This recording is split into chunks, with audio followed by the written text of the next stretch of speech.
tous! Aujourd'hui, je vais vous parler de mon posé sur la piste de Chisanga que j'ai fait le week-end dernier. J'ai eu une sacrée surprise.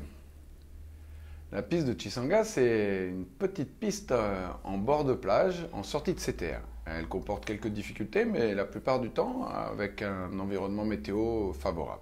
Comme on l'aperçoit ici, les difficultés sont sa longueur, son revêtement, sa largeur et un petit palmier dans l'axe de piste en courte finale.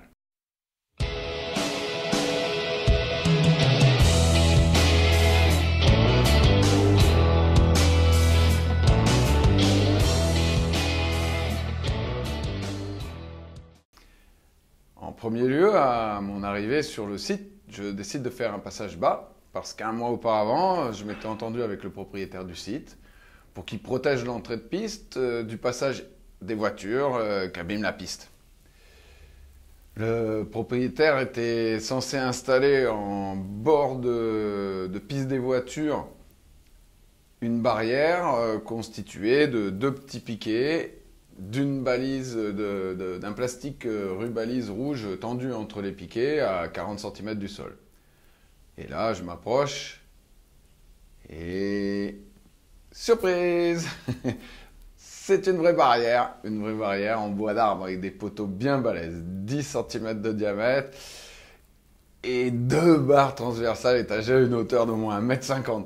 Le tout installé bien centré, perpendiculaire à l'axe, en retrait de 5 mètres par rapport à l'entrée de piste. Bon là, je suis vert, je suis dégoûté quoi.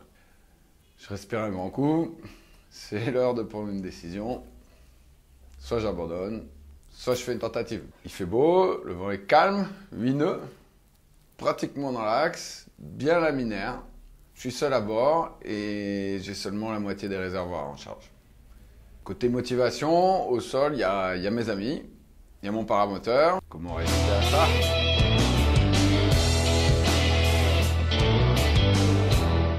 Ou à ça.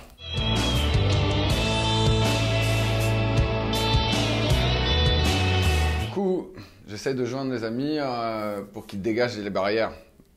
J'essaye avec mon téléphone en Bluetooth dans l'avion, mais ça bug, ça marche pas, rien à faire. Je décide de faire un circuit d'approche déporté à gauche avec une baïonnette au moment du posé. Comme ça, mon aile droite sera inclinée et passera largement au-dessus des barrières.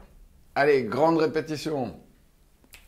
Je me lance sans voler, sans intention de poser et en majorant ma vitesse pour garder une bonne autorité sur les commandes. Sur ce tour, je pose là, 10 mètres après la raquette, d'entrée de piste. Me voilà rassuré. Avec cette manœuvre, mon aile haute passe bien au-dessus de la barrière. Et même en perdant 10 mètres, il me reste 120 mètres pour freiner.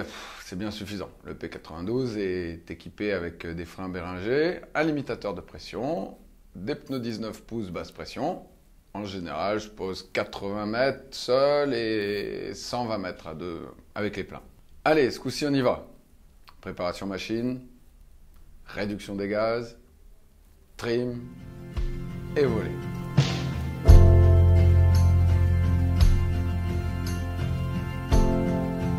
Pas de palier de décélération prévu, car j'ai déjà la vitesse d'approche minimum pour une meilleure précision du point de toucher. Je me place entre 5 et 10 degrés à gauche de l'axe, en convergence avec la raquette d'entrée de piste. Vitesse bien contrôlée depuis le début de la finale. Ce P92 est équipé de générateur de vortex avec 20 degrés de volée et une personne à bord. Le décrochage sans abatté arrive à 58 km/h. Ici, nous sommes à 80. Et dans cette configuration, le P92 supporte une glissade pleine billes. Poser des roues à 70 km/h, 10 mètres après l'entrée de piste, à 100 mètres, la vitesse est contrôlée.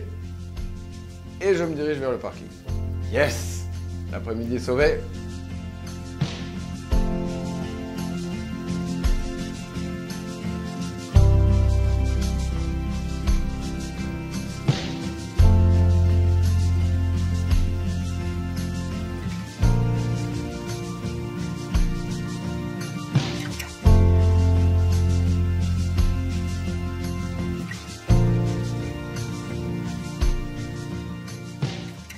Merci d'avoir suivi cette vidéo. Si ça vous a plu, cliquez sur le pouce bleu, ça fait plaisir.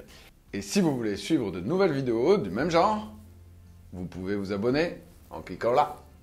Salut tout le monde!